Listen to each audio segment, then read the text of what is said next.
Hello, and welcome to Season 8, Episode 5 of the Cartridge Club's Game of the Month podcast, where we bring together members of the Cartridge Club community to discuss our community playthrough. If you're new to the club or are interested in participating in future months for games like Ghostbusters and our Turtle Power Month, please join our community Discord, our forums at cartridgeclub.org, or follow us on Twitter at CartridgeClubNA. We love to see the hashtag Cartridge Club used whenever you talk about one of the games we selected. I'm Melissa, Mrs. QDawg, here with my husband Eric, the mighty QDawg, and on behalf of our rotating pool of hosts, Josh, Church, Ryan, and Musty Hobbit, I'd like to thank you for tuning in. Additionally, on behalf of the entire Cartridge Club community, I'd like to give a huge shout out to our Patreon Club backers. Joel Boyce, Kevin from Buried on Mars, Bass Guy, Dean from Round 2 Gaming, and Caleb J. Ross. Thank you, thank you, thank you. It's January, and once again, we're playing a classic game from the days of the Sega Master System. This year, we've chosen Wonder Boy: The Dragon's Trap. And joining me and Eric today to talk about this game are, well, Eric's joining me. Hello. And we have TopSpot. Hello. And we have Sebastien, one of the developers of the HD remake from 2017. Hi there. Welcome. How are you guys doing? Doing well. We are very glad that you guys can join us today. I'm excited to talk about this game. Do you want to just let's let TopSpot tell us a little bit about maybe himself, his history, and his history with this game. Whatever you want to share. Absolutely. Well, first off, I do want to say it was an honor to be allowed to join here, and it's a pleasure to speak to you all. I actually don't have much of a history with this game or series.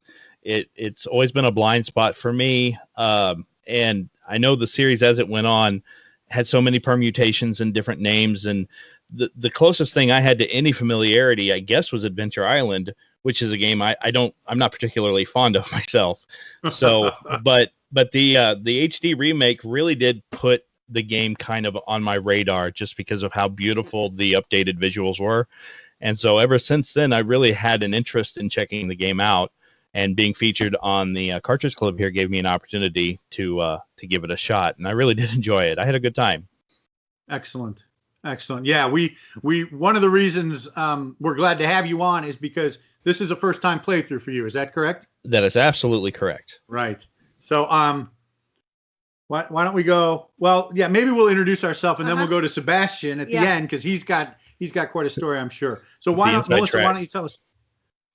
So I this is the first time I'm playing through this. Uh-huh. I was familiar with it because I'm married to you. Yeah. Master System guy. So I knew of the game, and then you played when the remake came out. You dabbled in it a little bit. I remember the hard version with the we can get to that a little bit later. Yeah. And so when the Cartridge Club had this as the game of the month, I said, "Oh, I'll play that. I'll try that." It didn't seem like it would be too difficult. It didn't seem like it would be too long. I don't have a lot of time to play games, so I was very excited to play that. Great. And so you're a first-time player too, right? First-time player as well. Yes. And okay. And then you mentioned me before, so I'm just going to jump in and say I'm familiar with this game from 1989. I played it on the Sega Master System. It was one of the games that my brothers and I owned growing up. We loved it back then. We played a ton of it, and it's always been on my top list of games. And of course, when the remake was announced, I was super excited about that because I wanted this game to get a lot more attention. And so I went out and I got the limited run remake, the physical version on PS4, and played that. And but for this time, I played through the Sega Master System version. But I might be getting ahead of myself. Let's ask Sebastien. Tell us a little bit about your history with this game. Yeah, thank you. Well, so I guess it started a bit like you, probably back in '89. My sister actually had a Master System. I was a bit younger than her, and we, for some reason, got this game. I don't know who bought it in the family, but someone bought it, and I was hooked. And loved every minute of it. And growing up, I kind of fell in love with technology as well. A bit of video game development here and there. Never thought too much of it. Then I went into a completely different, a semi-different career, which was embedded systems engineering. But I was still in love with some aspects of game programming in general.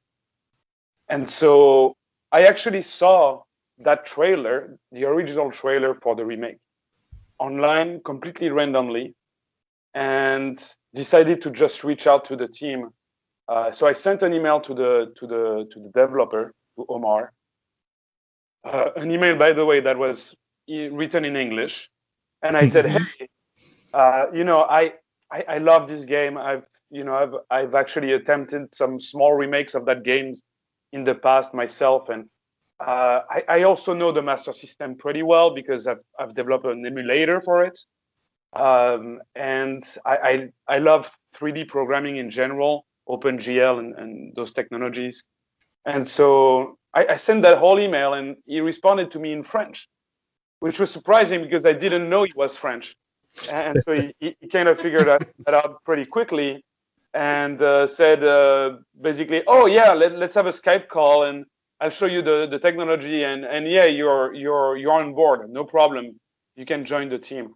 So like 3 days later, I was in heaven and started working on that, and the whole development process was just amazing to me because.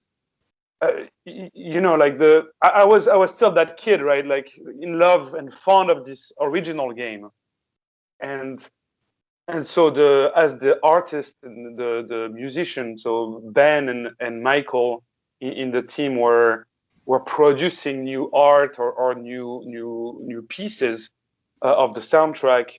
I was receiving that in the morning when I was waking up. I was actually living in Australia at the time.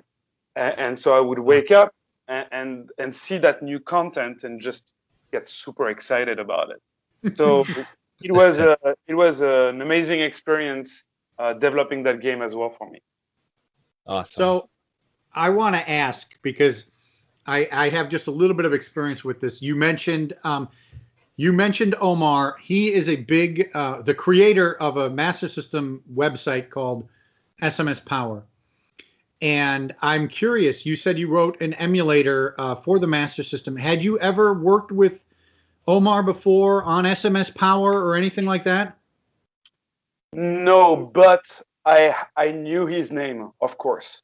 Like you said, he's probably one of the biggest voices of the Sega Master System. He actually wrote also the Mecha emulator, right, which is pretty famous, and he's also involved in various game-related technologies. He's developing a library called IMGUI, which is used for tools in a lot of game engines, and so I knew his name from somewhere, and so but I had never actually worked with him or contacted him in the past. Wow, fascinating. Okay, I'm definitely going to want to get into some of the technical stuff. We're going to save that towards the end. But let me go around and just make sure that I want to ask one more time. How did everyone play the game this time? TopSpot, how did you play the game this time? What platform? Yeah, I played the remake, and I actually played it on Amazon Luna. I'm a subscriber to Luna, and it's one of the available games on the platform, so it just kind of worked out perfectly for me. Okay. And did you play as Wonder Boy or Wonder Girl? I did play as Wonder Boy. Okay. I don't know that it has much of an impact on the game after the introduction, but maybe Sebastien can answer that question. How did you play it? Did you play along this time, Sebastien? No, I played it 2 months ago. Just I was bored. I was like, all right, let me just play the entire game real quick. And I played on my PlayStation 4 as Wonder Girl. Nice. Oh, excellent. So does the girl does it change anything throughout the game, or is it just that intro part? It is just the intro part. We added, like, even in retro mode, right? We added a sprite just for her. Yeah, right. Okay. Oh, even in the retro mode too. Oh, I didn't know that. We're going to talk about that retro mode. But Sebastien, you said you played this growing up too, so you must have played the Master System version in the past. Absolutely, yes. Yes, of course. Okay. And Melissa, how did you play this time? I played it on the Switch because I wasn't sure. I wanted to be able to do it portable if I needed to. Yeah. But I ended up playing it docked, so I played it on our television. So we have quite a few versions of this game. Now we don't have the Luna version. No. But I have it on the Master System, obviously, from when I was a child. We bought the limited run version for PS4, and then this time around, I'm like, I really want this on the Switch too. Yeah. So we bought the Switch copy, and that's how you played it, right? And you mostly stuck with the remade graphics, right? I did, yeah. I did. Yeah. So they're beautiful. We can get into that a little bit later, or we could just talk about it now. But I just think the new graphics are just. It's almost like water. It's like watercolor. Oh yeah, they're gorgeous. Yeah. Yeah. Well, I think that the graphics in that game have always been beautiful. I think even the Master System graphics are still beautiful. And this time, I've played the game many times in the past, but this time I did decide I was going to live stream my playthrough and try to do it all in one sitting, which I'd never done before. And I played the Sega Master System version. And we actually reached out to the Cartridge Club community and did a little poll. Do we have those results up? Yeah, here. Okay, so we did a poll. How did people play it? Now, maybe I'm biased. The poll was Sega Master System, the remake, TurboGrafx, which is the other main version I think of, and that came out back in the 89 or 90 also, and then other, right, which would be maybe game. I think it's available on Game Gear. Yes. We kind of bundled the remake all into one. Okay, so what were the results for those? What was the winner? So the winner was the remake. Of course. 53%. 15 people had voted. 53% did the remake, played the remake. 20% played the Master System version. Okay. 13% played TurboGrafx, and 13% played other. And I asked people to comment what their other was, and Corpse Flood Gaming commented that he played the PS4 and the Master System. Yeah. So he played remake and old school. Awesome. Okay, so yeah, it seems like the remake is really the way that people have been enjoying this game, and that's a great way to do it. The remake is fantastic. We're going to get into all about the remake a little bit later. So we'll move on a little bit. We mentioned the intro a little bit. The intro and the story. Why don't we have Sebastien, why don't you tell us a little bit about the intro and the story for this game? Yeah, so it's actually an interesting one because the intro to this game is really the outro, the ending of the previous game, where you basically go into a castle and you fight a mecha dragon, and so in our game, in the original also, Monster World 2 or Wonder Boy 3, The Dragon's Trap, the intro is the same. You just go into a castle and you're about to slay the dragon. Unfortunately, the dragon curses you into a lizard man, and so the entire premise of the game is basically to go back to your human form. Yep. That's right. Yeah, and on the way you get kind of cursed a few times, and you eventually make your way through it. Now, TopSpot, you've never played the game. This was the first time playing the game, and you said you've never played any of the other games. What did you think of the intro? Was it confusing, or did you kind of figure out what was going on?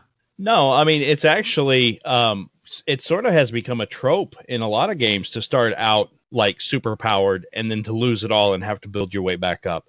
I just didn't realize it was a trope that went back that far. So it was pretty good. It was a good way to set the scene and give you an idea of what you were working towards. And I was very surprised by the curse. I thought I was supposed to collect that. Instead, I should have been trying to collect the money. But I went straight for the curse. I went straight for it because I thought that was collectible for beating the dragon. But no, I thought it set the stage great. It was a great way to start out.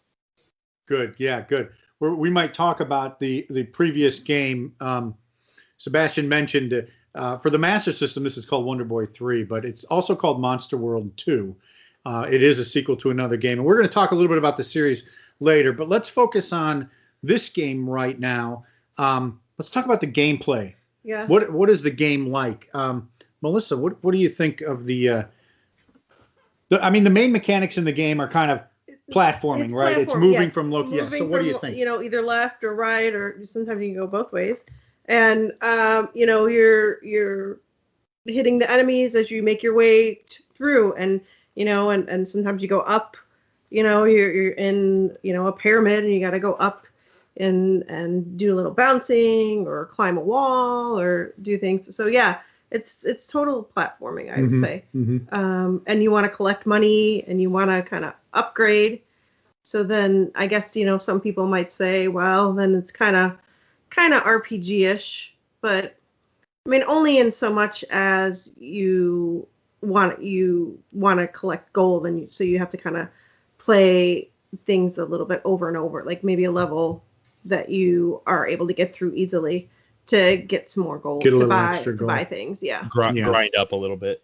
Yeah, exactly. Yeah. So TopSpot, you mentioned grinding. What did you think about the gameplay? Whatever, platforming, grinding.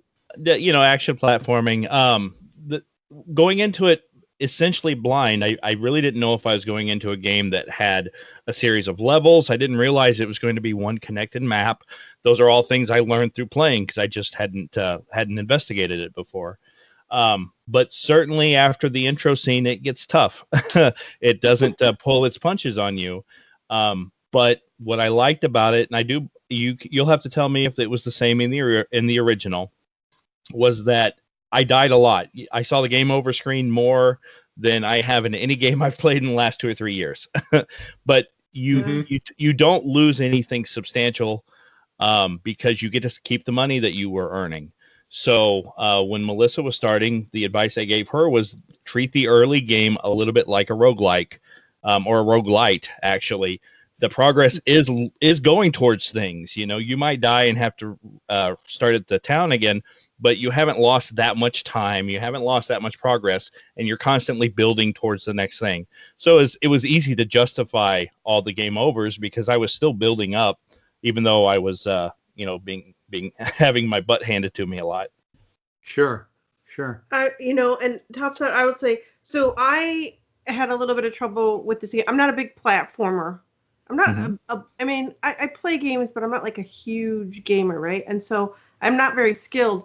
And I had just come off playing God of War 2018, where you could, where you're checkpointed every, 5 minutes or so, right? And so so I'm just losing 5 minutes of time. And here, you're right, it's not a lot of time, but once I read, once you said that to me, I did get in a different mind frame, and I did start enjoying the game a lot more. And so because I came off of God of War and I was like, oh, this is like a totally different game and I'm not doing as well, it kind of gave me like a roadblock mentally. And then when you mentioned, oh, just think of it as, collecting money and getting better and better, like that really changed the game for me. And I really enjoyed it. Yeah, great.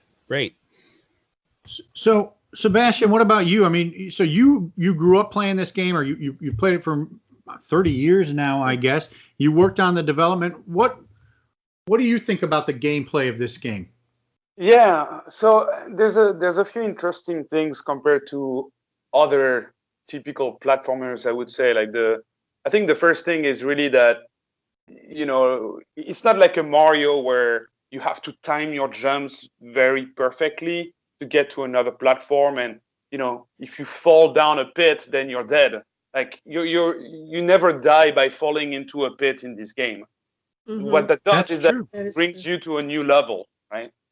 And the way you approach the also, like, and this has been seen by or I've seen this by watching a lot of players play, is that they're used to platformers where you kind of go pretty fast, and then you expect that an enemy will show up a bit like further, and you will have time to react.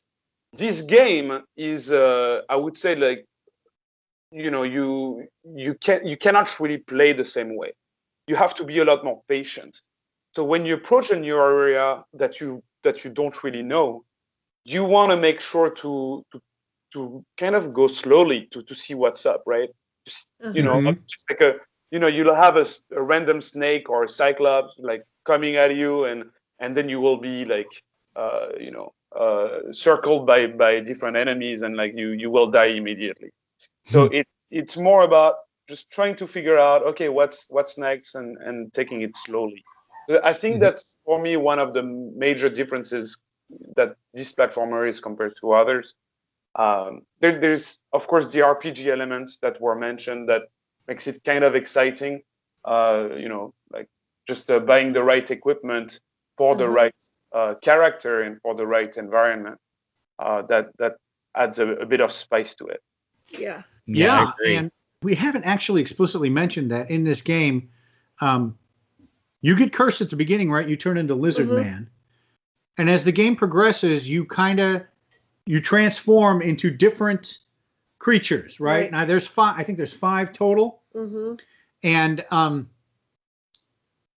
want to talk a little bit about 2 things related to that, because the first thing I'll mention, we'll come back to the RPG elements, but the first thing I want to mention is that these creatures have different abilities. And to me, this was new, and I want to bring this up because I always thought that Wonder Boy did this before Castlevania, and that is the abilities grant you access to new areas. Right. And for a game from 1989, I thought that was pretty great. How did you guys feel about the different creatures, or the animals, I guess? And then TopSpot, let me ask you, because you played it for the first time. So you turned into Lizard Man, and then you beat the boss. You beat the dragon, right? And you were suddenly turned into a mouse, I think, right? That's correct. Did that surprise you? Did you know what to do with that? How did you know how to proceed? Right. Well, the remake does a decent job of giving you an idea of what each of the people can do if you read the text and the menus and stuff. But one thing that I liked, and we haven't said the word Metroidvania yet. I think we might be leaning into that a little bit. Yes. But before we explore that aspect of it, what I liked about the transformations were, and I think I found this to be pretty unique, every transformation wasn't necessarily an upgrade. Some things were better, but some things were worse. So like becoming the mouse was, you get one ability that grants you access to new places, but your range is completely stripped of you. Like the Lizard Man shoots, a range attack, but the Mouse Man has a tiny little sword. tiny. You got to get really close. So by that point in the game, you better hope that you're better at combat, because you've got to get right up on top of the enemies to take care of them. And so that aspect of give and take was very interesting. If I had designed it, I probably would have did Mouse Man first, and it would have seemed like an upgrade going forth. But I liked the spice of having the swap like that. Okay, so let's talk about that. You mentioned, and that's what I wanted to segue into, was sort of the changing to Mouse Man, or it wasn't always an upgrade. And that's true, I find. That's true for the equipment. I want to talk about the RPG elements. You could buy new equipment, but did you experiment with the equipment at all to see? They were situationally more useful depending on your form and things like that. And it took me a little bit to figure that out. The stats are right there on the menu, but I wasn't paying attention to them the right way. So yeah, I was trying to go ahead with kind of the wrong sword equipped, but before long I figured it out. Right. And then, and there's also, I like how there's like the armor that makes you, the special is that you're immune to lava, right? Yeah, absolutely. But it's the defense number is kind of low, it's not like the best armor defensively. So so that's why you have to like check each one. You can't just go by how high of a defense you're getting, because you may need a different armor with a special. And I definitely swapped to that armor a few different times. Yeah. for sure. What's interesting also is that we actually added the little helper text saying that, oh, this armor is special. You mentioned the dragon mail, which is where you are immune to lava. There's also the prince armor that basically replaces items with hearts. So that's a nice armor to equip if you're low on hearts, for instance. And the original game from '89 did not have any sort of helper text to kind of give you an idea of if there's a special ability in that equipment or not. So it was very interesting because you kind of randomly found these things, and sometimes like you thought you would go crazy because you're like, oh, I'm wearing that armor and I feel like I'm getting more hearts, but I'm not sure. Right. So it was a different experience that we altered a tiny bit in that regard. Oh, very good. Yeah, I want to talk. We're going to talk a little bit about what kind of changes were made between the different versions. But before we do, I guess let's talk. So we mentioned that the different creatures kind of give you access to different areas. And I guess, I think the game kind of trains you. When you turn into Mouse Man, you're like inside a pyramid and there's mouse blocks everywhere. And you can kind of walk out those things. Yeah. And so they kind of teach you that.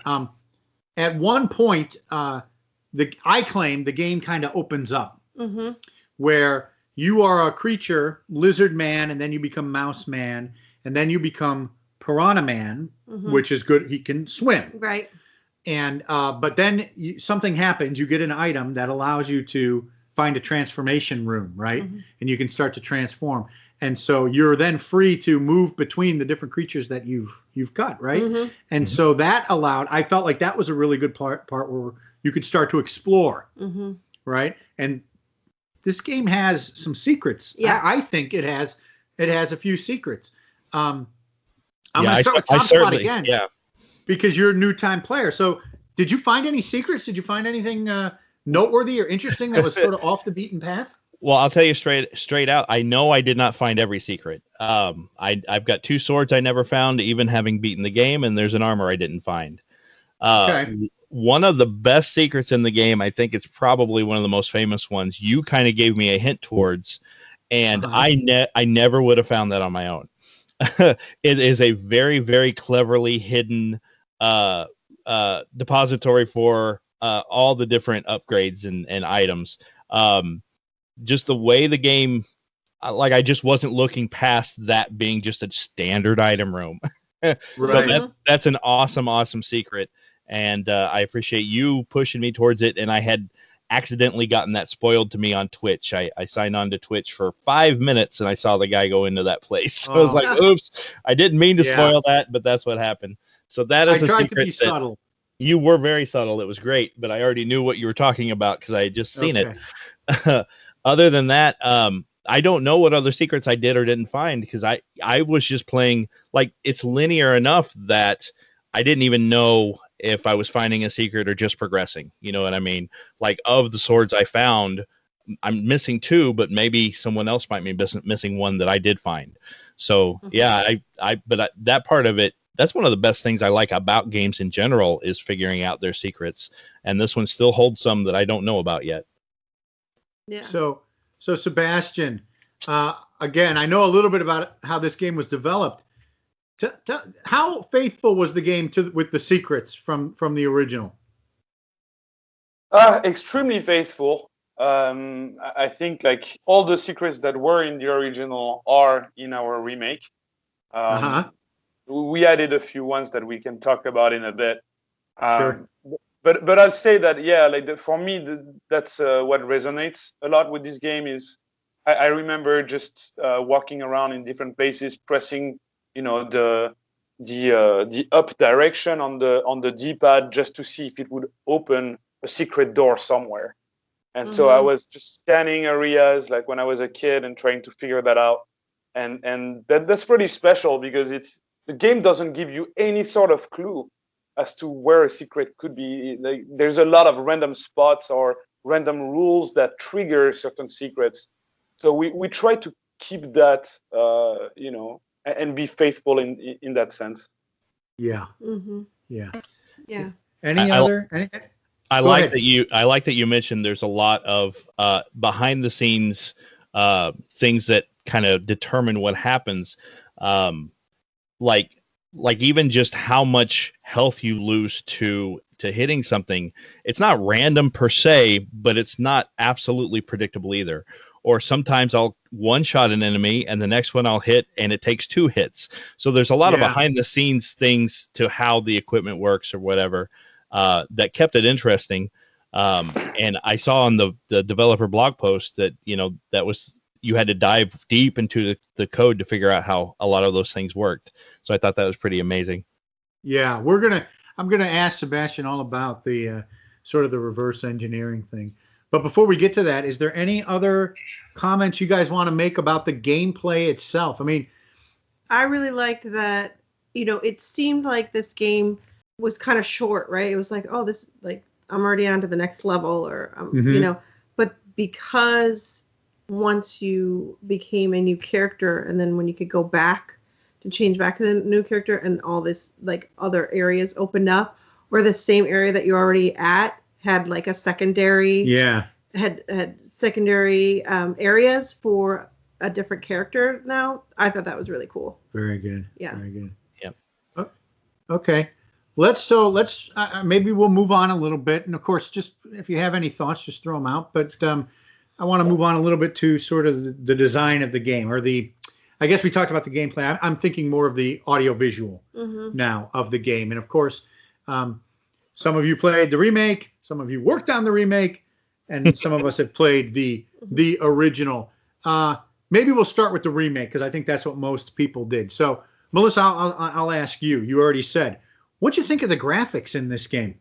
They're beautiful. Like I said, it's almost like a watercolor to me, just the way it was illustrated and animated. And so I thought everything was just beautiful, you know. And then the music, it's just all around package. Great package, right? Now, and this game is from 1989 or something, right? And we're playing it in 2020. So with the remake, did it age well? I mean, it's a 2D game, but it's beautiful. It is, yes, so, it is, for sure. There's no, I don't see why anyone would have any kind of complaint about playing it. Yeah.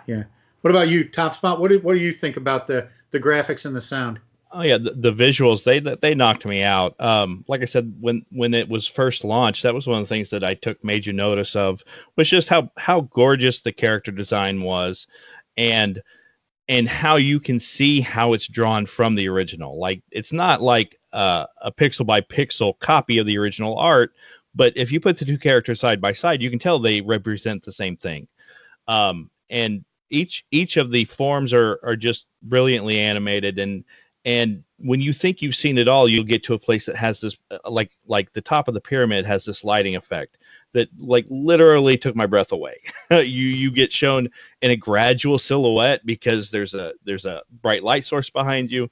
The whole thing just really blew me away. And as far as the music is concerned, we didn't explicitly say it, but in the remake, you can at your will swap back and forth between the original graphics or the updated graphics, and you can do the same separately with the audio.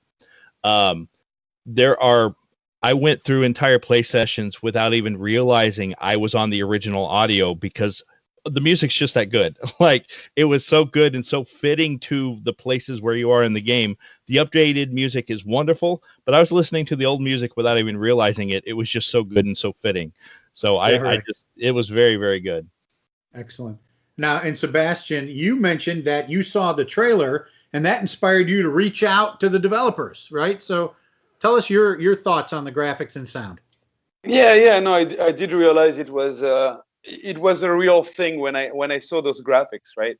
You know, you have a lot of games being remade that don't always meet the quality bar, right? And so when I saw that, I was just enamored. But yeah, like the work that so his name is Ben Fique. He pretty much so everything is hand drawn in the game, and that was just him doing that. And he comes from a comic book background, so you can of course understand that when you see those graphics. Absolutely. But yeah, like he worked extremely hard, and we were all like all of us in the team were critical of everything he was doing too, and so there was a lot of back and forth to try to get that feel of, like TopSpot was saying, like, is the new character really matching what we all envisioned when we were playing the original game? And so I think that really worked out, and yeah, we're all proud of the end result for sure. The audio as well is something amazing. The original 8-bit music, it's kind of tough to reimagine some of that, right? Like it's chip tunes, and now you have to figure out what kind of instruments are fitting for that particular scene, right? And for that particular environment. So a lot of work was done by Michael and Romain Gauthier to kind of figure out what would be the best way to set the mood correctly. And so pretty happy with the end result. Yeah, I wanted to comment on the music because the SMS soundtrack has been in my head for since 1989, and it's chip tunes, right? And the Master System, it can't do a whole lot, but with this remake, in the new sound, the instrument choices they chose, I thought were perfect. I thought those were absolutely perfect choices to extend the music from the chip tune into a sort of more modern sound. And you mentioned like, I can't even think. The best example I can think of, I guess, is at the beach, right? Where there were I was going to mention the beach too. Yeah, it sounded like a Caribbean. Yeah. Yeah, it had a Caribbean sound, right? And there was maybe the heart when you get a new heart, and there's a chime or whatever, and they use strings, and I'm like, that is completely perfect. That fits. It fits really great. And so I know the graphics get a lot of attention, and they should. The sound here is also just incredibly well done. And we kind of mentioned. Go ahead. Sorry. Yeah, I was just thinking about a random thing where I was not really aware how sound effects really were made. I mean, I had an idea, but there's some creativity there. Like for instance, the sound of the sword, right? When you swing your sword, this is actually a mix of Romain just using, I think, a badminton racket in front of a microphone, mixed with like two knives just sliding against each other. And so the whoosh sound and the kind of like cling sound, makes the final sword sound. So there's also some really fun parts in the entire audio sound effects. Yes, you're probably right, and that's something that, again, one thing I wanted to ask while we're on that topic, the sunflowers, their death yell sounds like the Wilhelm scream. Was that used, or was it just patterned off of that? It's low audio, so you have to like really pay attention to it, but it really sounds like the Wilhelm scream. I do not remember, but I know that some of us were tasked with recording grunts. So some of that might have been altered to come into some of the enemy sounds, but I don't exactly remember what was what. No problem. Okay. So we've talked about the graphics and sound, a little bit on the remake. I want to talk a little bit about some of the other differences between the original, what I consider the original on the Master System, and the remake. And in addition to the graphics and sound, one of the big things that was added is a new difficulty levels, right? So I'll go around the table. Our first-time players, Melissa, I'm going to embarrass you first, I guess. What difficulty level did you play on? Only you get embarrassed about difficulty levels. Fine, fair enough. Okay. How did you play? I played on easy. Like I said, I'm not very good at video games, and I wanted to, and I don't have a lot of time, so I wanted to be able to play through it. And I enjoyed it, and it was not easy for me. Okay. All right. How about you, TopSpot? Did you take advantage of the difficulty levels? Well, I pretty much always start everything at the baseline, so I set it to normal. And I talked about it being difficult, and Melissa has as well. But I do want to say that it's difficult but fair. I don't want anyone to get scared off from us saying that it's hard, because really, like Sebastien mentioned earlier, it's your play style will affect how well you do. Like if you're going to try to rush, you're going to take hits. But if you're patient and work your way through and learn the patterns of each of the enemies, none of the enemies are really cheap. It's so easy to create a cheap enemy that just homing missiles on you. But these guys, do a pattern that you can exploit, or you might have to push forward and move back and get them. But you can always work your way out of what you're getting into if you just pay attention and put the skill in. Okay. How about Sebastien? I want to know how you played the game, or how you've played the game, but I also kind of want to know what do the difficulty levels do? How do they change the gameplay? Can you talk to us about that? Yeah. So I mean, first of all, when I typically play, I think I play on normal. Just for me, it's a bit more casual these days. But the difficulty level, so easy. The enemy's HP is typically a tiny bit smaller, and you start with an extra potion as well. So the potion which is used to restore your life in case you're out of hearts. The normal is an exact copy of the original. Then there's hard mode. Hard mode is inspired by the previous game in the series, where you kind of have a timer and you have to like collect items to make sure your hearts don't deplete. And so we kind of replicated that concept where you have to get hearts, small hearts, if you want to reset the timer. When the timer expires, it just depletes your life a tiny bit. And then there's a hidden mode that we added very, very late in the game, just for fun and for people who are a bit crazy, because it's very hard. It's basically the same thing as the hard mode, except you only have one heart in the entire game. And so this can be accessed through a secret combination in the difficulty selection screen. I will say, really? Yeah. So if you press the inventory button for, I think, 5 seconds, when you select your difficulty screen, it will pop up an extreme mode. So that's one of the secrets we added as well. That's pretty good. And so I will say that not everybody in our team finished extreme mode. That sounds pretty tough to me. I don't know about one heart only. And does that timer go down when you're fighting the dragon bosses too?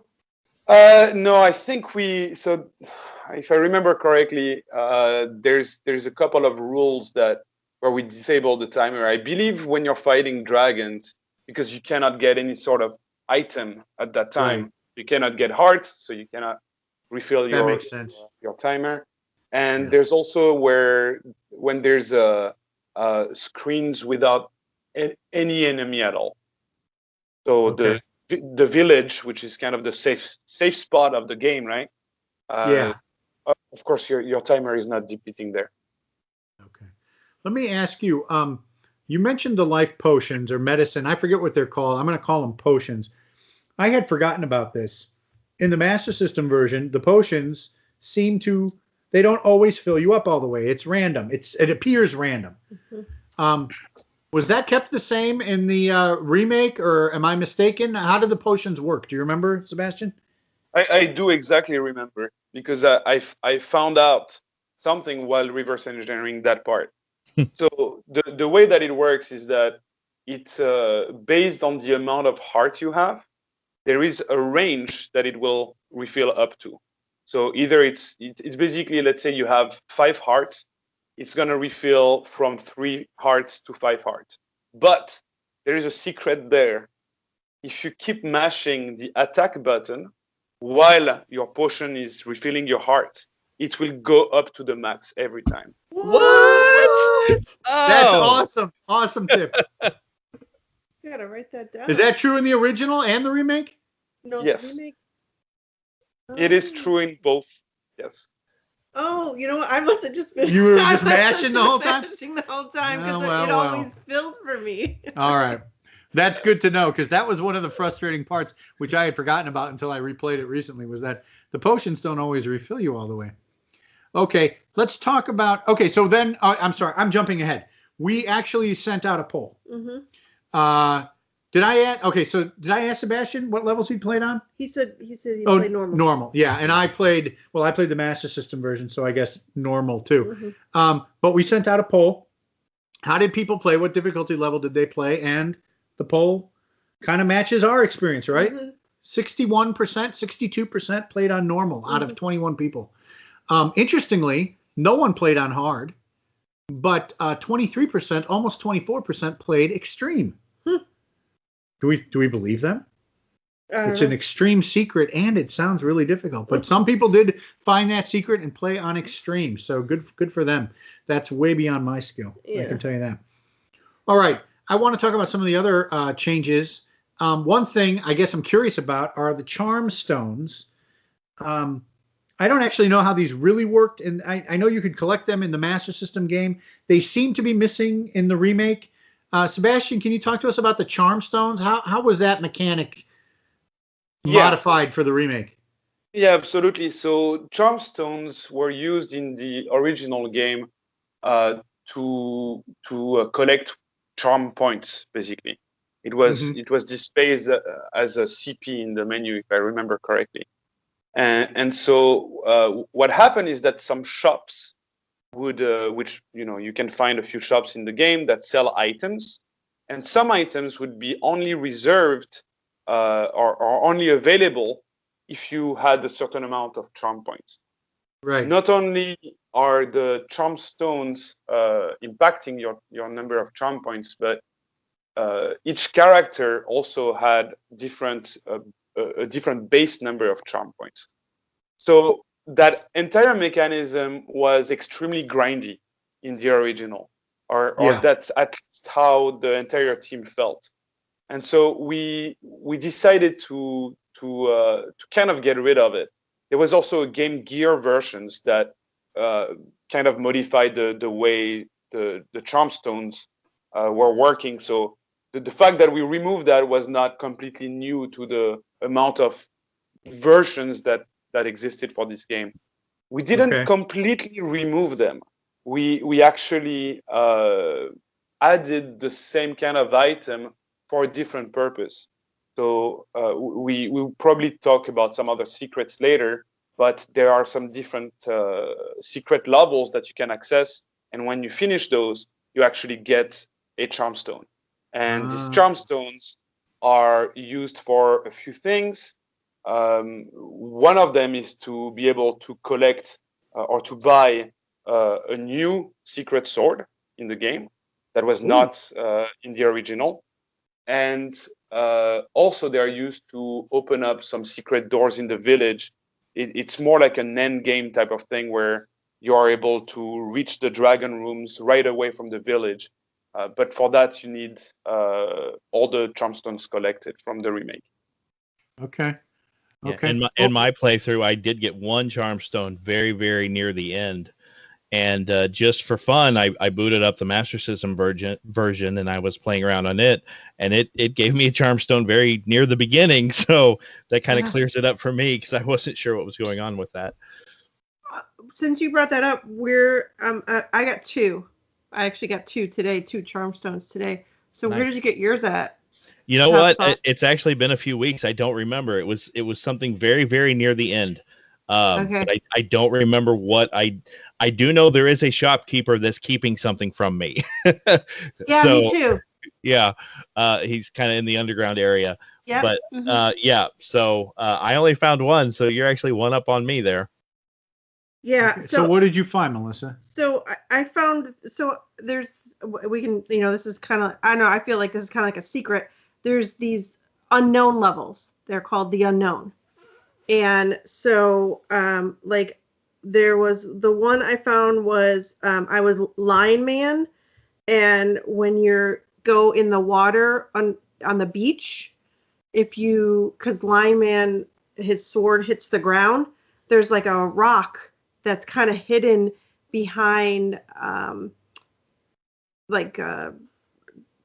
kale or seaweed. Yeah. So I was just hitting as I was walking along, and I accidentally found it. Is that right? And so I did not find that one.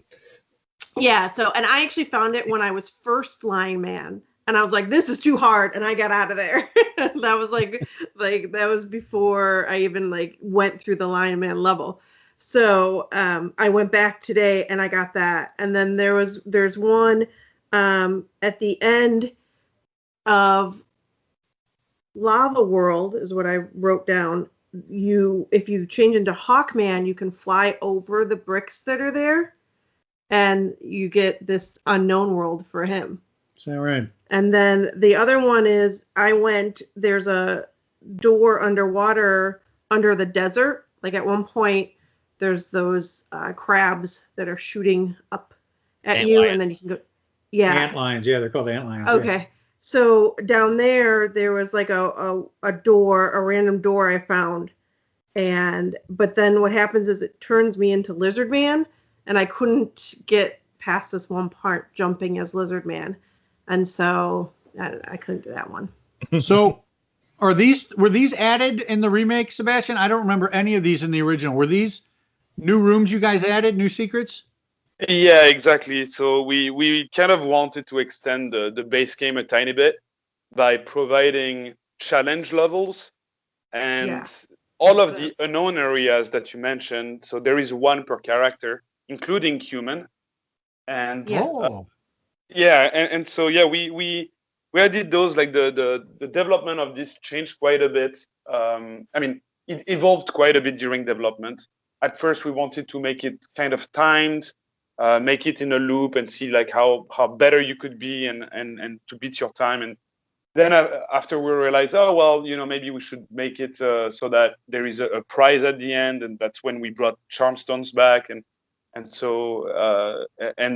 then finally that was the best sword in the game that you can get through all these charm stones. But the one interesting tidbit is that the Mouseman level, which you guys haven't seen yet, apparently. It's probably it is by far the worst level in the game. Oh no! So Omar actually designed that level, and because it was kind of exciting for us because this was actually new level design we were adding, and so we were trying to find ways to create a little environment which was very tailored to one particular form. So he added Mouseman, and he was like, well, Mouseman can grip to certain blocks, right? Mm-hmm. And so he decided to, instead of having the Mouseman tower or for the dungeon, where you have this very long, easy to walk on mouse blocks. No, he added basically mouse blocks in the air, which were only a single block. So it makes it super hard to just jump on them. Yeah. Then if you fall, then you kind of have to restart the entire level. It doesn't kill you, but you basically have to go through that again. So the first, I think when he first came out with this design, it took me 30 minutes to complete it. When normally, it should, when you know what you're doing, it should take about, a minute or so. And so I got really frustrated at him, and I said, "Are you sure you want to do this? Because you're gonna piss off a lot of people." he was pretty happy with it, and we kept it that way. Good. That's funny. All right, TopSpot, we've got a challenge ahead of us. You guys. So. I think I'm gonna have to go back and check, but I think when I played this on the PS4, I went through. I had to look up where some of these things were, but I know I did several of them. I do know where they were challenging. Where the human one is. That one is actually in the town. That one is. It's not really a secret. I mean, it's not hard to find, I should say. Very good. Nice addition. Definitely. Mm-hmm. Those were fun to do. There's one other thing I want to ask about, because during my stream, somebody was mentioning this, and I don't think that this was available in the Master System version. We mentioned that there are rooms that you can find where you can transform between all of the different animal forms. But apparently in the remake, if you have the Tasmanian sword, you can transform anywhere by what? Swinging the sword and hitting up, or I forget what it is exactly. I think you have to like be falling or jumping. So Sebastien, do you know about this Tasmanian sword transformation? Was that something that was different from the original Master System version? Yeah, absolutely. So this is something we changed quite a bit. So while we don't have the answer for sure, we believe that it was used as a debug feature in the original game. Okay. The way you could actually use the Tasmanian sword in the original game by connecting a second controller and pressing a combination of buttons. I don't exactly recall what buttons, but it's interesting because it's not a two-player game, right? And so it was something that maybe the developers thought that it would not be not ever be found. But so when we created the remake, we were like, well, that's kind of a cool feature. So we added that as a more integral part of the remake, and we added little effects where you have like a thunder effect when you transform, and what's interesting is that it completely changed the way that people were playing the game. We started to look at playthroughs and watch people stream it, and everybody was like, "Oh, you gotta find the Tasmanian sword and transform into a lion man because it gives you more like power." And so it's not something that we were expecting when we added that feature, but I think it really this secret kind of changed the way that people play the game today compared to how they originally played it. Nice. Yeah. Did you TopSpot? I did not find it. And the only time I got stuck, I try to figure out these video games on my own. It's actually where I get a lot of my pleasure from. So I try to avoid walkthroughs whenever possible. But the only place I got stuck was I assumed you would eventually get a way to transform at will. I didn't know that wasn't a part of the original game, So there was a place where I thought I couldn't go until I found this transformation ability. Well, it turns out I was overlooking an easy way into it. So you just have to be the mouse man and can stand sideways and stab your sword down to go down into I thought I couldn't get down there without being Lion Man first, So anyway, but no, I never found the Tasmanian sword yet. But it definitely will open up, because I spotted a couple of different places that I think I can only get to by being able to transform at will. So okay, good. I'd like now, if we can, we've talked a little bit about some of the reverse engineering, right? We've talked about the differences between them. I've got several notes here, but really I think I kind of want to open it up to Sebastien. Can you give us a little bit of insight into what it took to do, how you were able to make the remake as accurate as you could to the original? What did that entail? Yeah, absolutely. So I mean that's really Omar who went through the initial painful work of reverse engineering I would say the base logic of the game.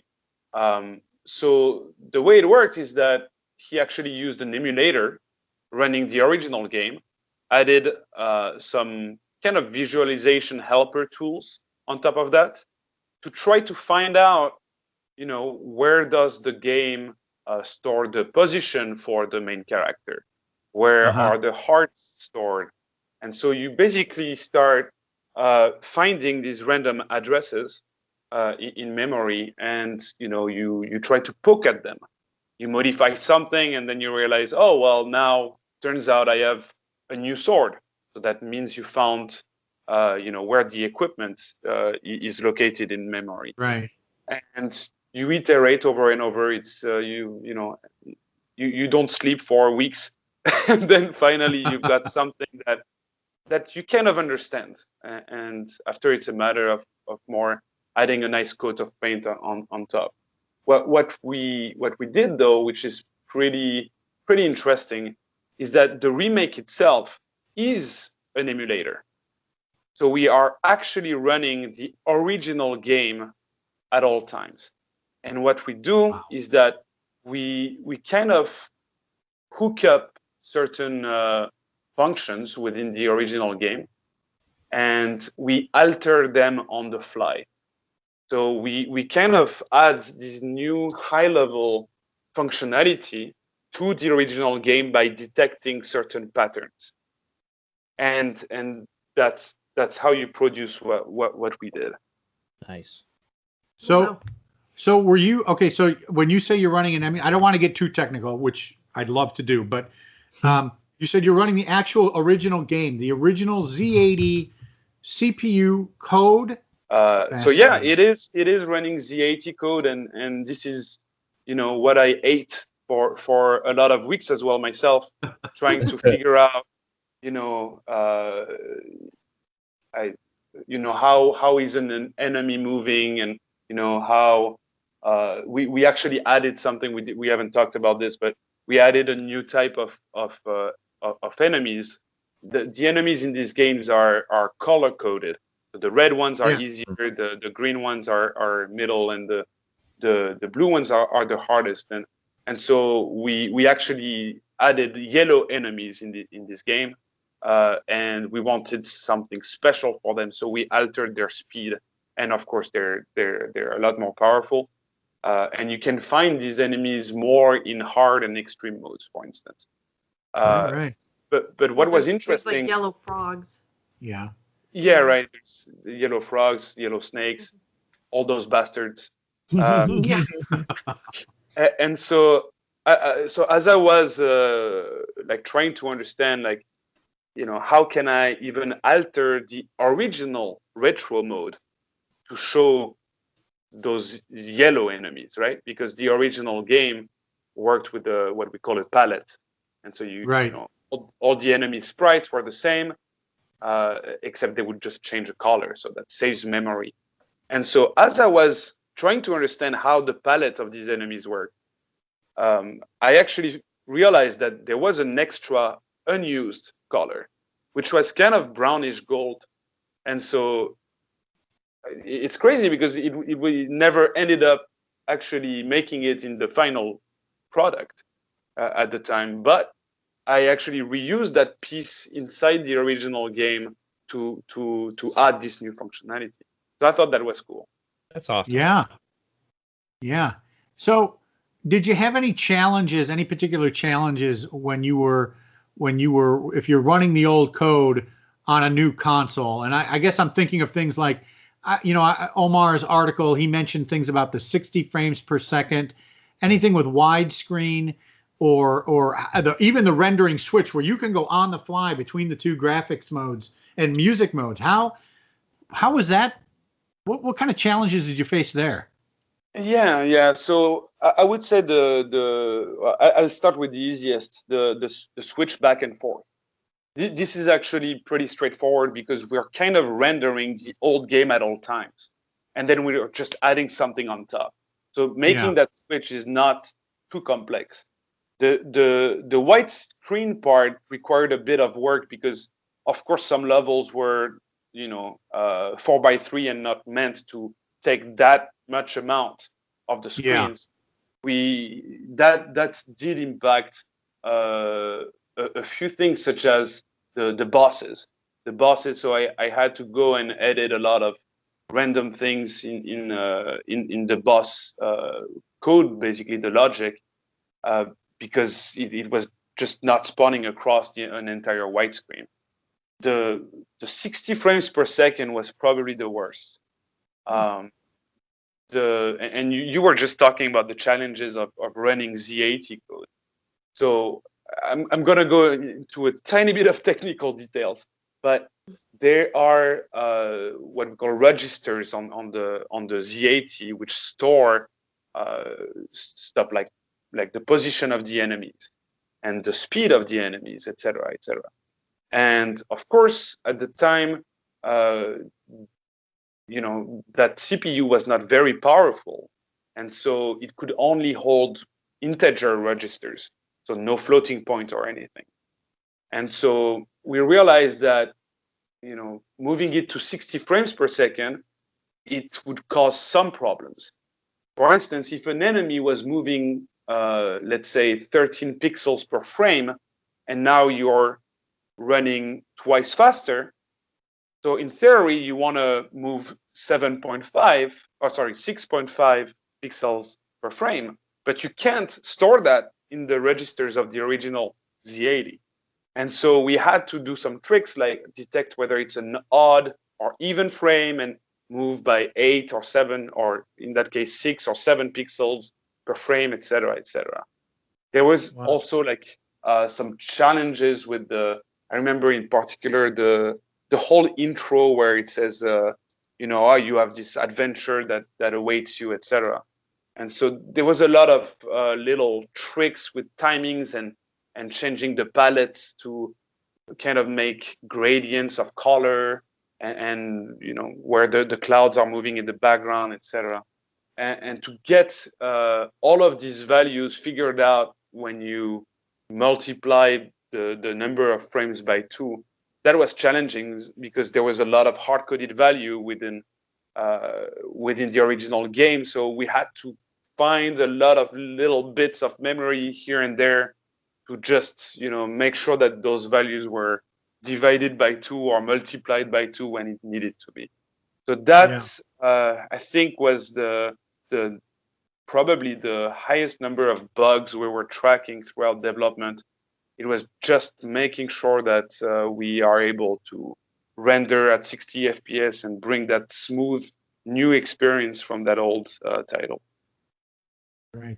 Well, I'll tell you, I mean, as a fan of the original game, I certainly appreciate how seriously you guys took making this game as faithful to the original as you could, and then enhancing it where it made sense and keeping it, faithful in the gameplay. It is really just a fantastic job, and all that technical stuff sounds. It definitely sounds like a challenge, but I think it comes through in the end. Yeah, you can tell it's a love letter to the original. Like, absolutely. Yeah. So much care taken. Yeah. So let's maybe that's a good point. Now we can segue into sort of our overall thoughts of the game. TopSpot, why don't you're a first time player. Tell us what you feel. What do you think about this game? I mean, just lay it all out. There's a lot of words that we use to describe video games, and some of them get used a lot. And I don't mean just the remake, because the remake is built on the skeleton of the original. So this goes back to the original too. This game has a lot of charm.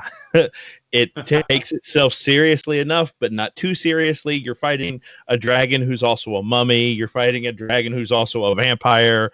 It's just got so many unique ideas to it. I absolutely had a great time with it. A surprisingly good time. I don't play a lot of retro games that I didn't play originally in their time. So going back, I knew it was going to be different than the games that I play now. But in 1989, that's not exactly primitive. So, but even so, I was still surprised at how prescient some of the design decisions were, and how playable it was even today. So yeah, this definitely hit me in just the right way, and I'm so glad to have been able to accomplish that. Before I started, Melissa has mentioned a few times how it was supposed to be a short game. Like, how long to beat? Listed at like 4 to 5 hours. Nope, not for me. 8 hours. It took me 8 start to finish, and I'm sure it's just mostly because of just misjudging my hits and dying a lot. But I was always ready to hop right back in there and keep going forward. So. How about you, Sebastien? What do you now? You've worked on the game, so that I don't know how that's going to affect you. What are your overall thoughts on Wonder Boy, this game? I think that's a quasi impossible question to answer now for me, because it's. I mean, I've lived the development too much, but I think I see it as something that I'm proud to have been able to respect in a way. This is like TopSpot was saying, a love letter that we try to put out. And so I love the original for many reasons that I mentioned already, and I like the end result of the product we've made. Oh, sure. Good. Melissa, how about you? You played it for the first time. I did. And like I said at first, because I was coming off of a, new game, new PlayStation 4. God of War 2018 to 1989 remake. Remake, yeah. Yeah. So at first I was like, oh, this is going to be rough. But then I, like I said, TopSpot gave me a little help, and I paused, and I really just enjoyed the game for it was. And, and like he said before, there is a little bit of difficulty, but it's not cheap. It's definitely doable. My gameplay was 659 TopSpot, so I wasn't that far behind you. You beat me. Yeah. But, and really, too, I think the game kind of goes, like, it kind of ebbs and flows in terms of difficulty. Like, I had difficulty with Piranha Man, like, a lot, it seemed.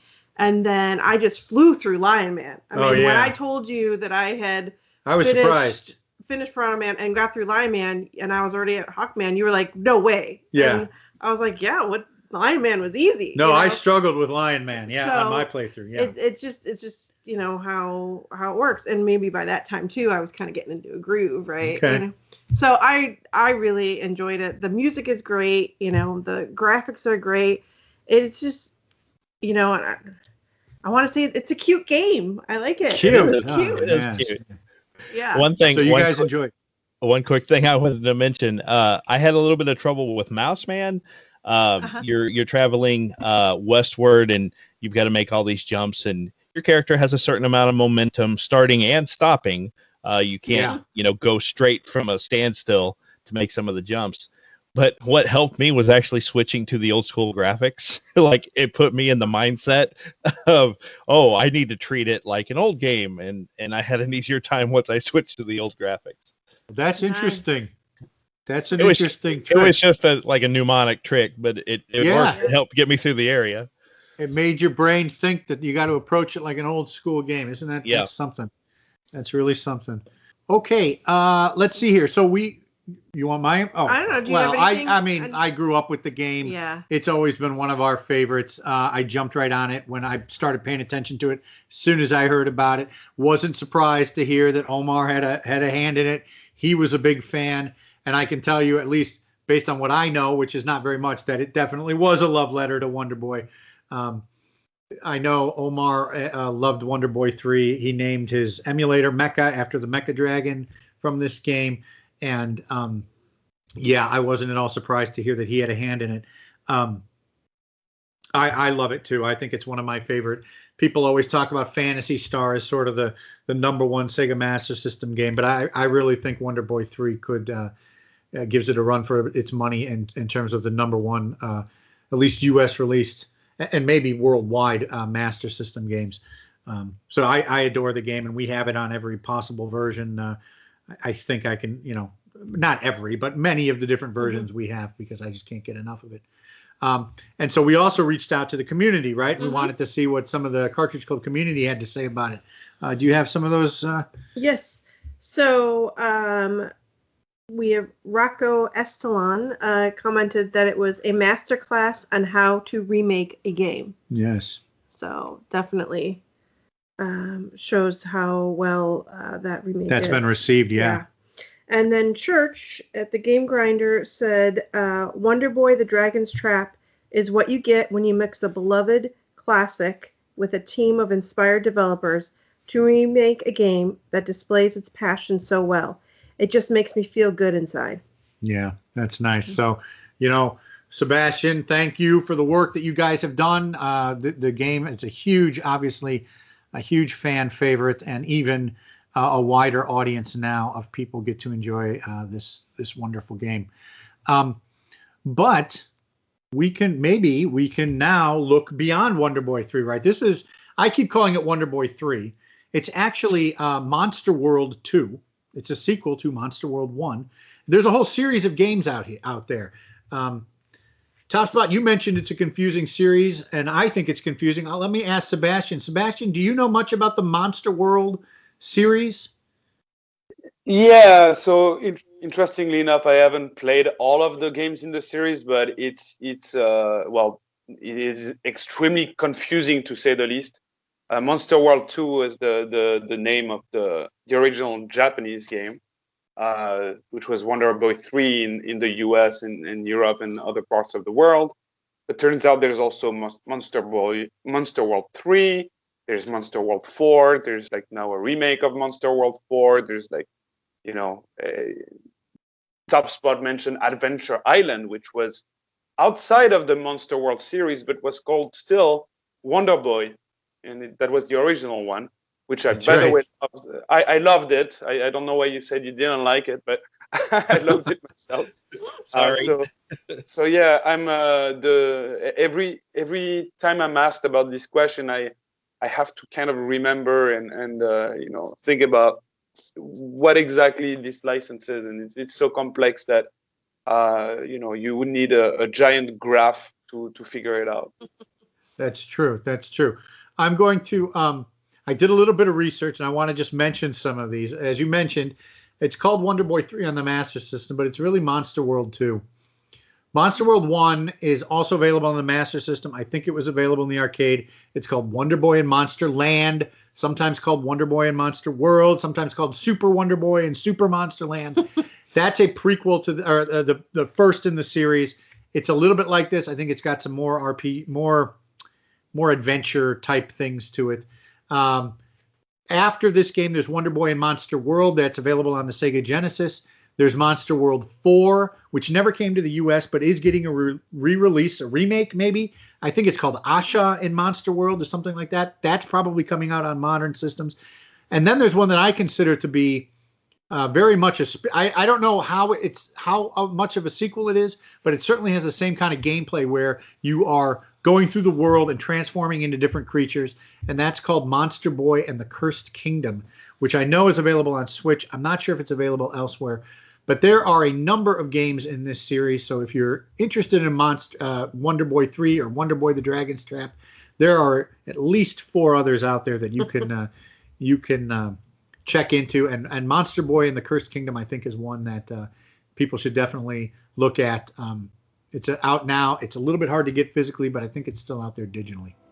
So that's going to do it for this episode of the Cartridge Club Game of the Month podcast. The upcoming games we have for February are going to be Ghostbusters, the video game, which is on the PlayStation 3 and Xbox 360.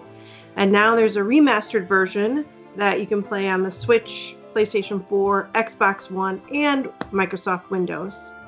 Then in March, we are celebrating Turtle Power, where we'll be playing through 3 classic Teenage Mutant Ninja Turtle games. TMNT, the arcade game, TMNT Hyperstone Heist for Sega Genesis, and TMNT Turtles in Time, which is the arcade and SNES.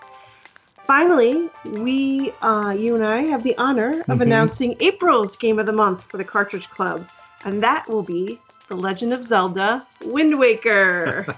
Woo! And actually, you and I are going to be hosting. Yes, we're going to be hosting that one too. And you've played this one. I've played this. And I haven't. That's correct. So we're going to flip. That's right. It's I would say it's my favorite Zelda game because it's the only Zelda game I've played.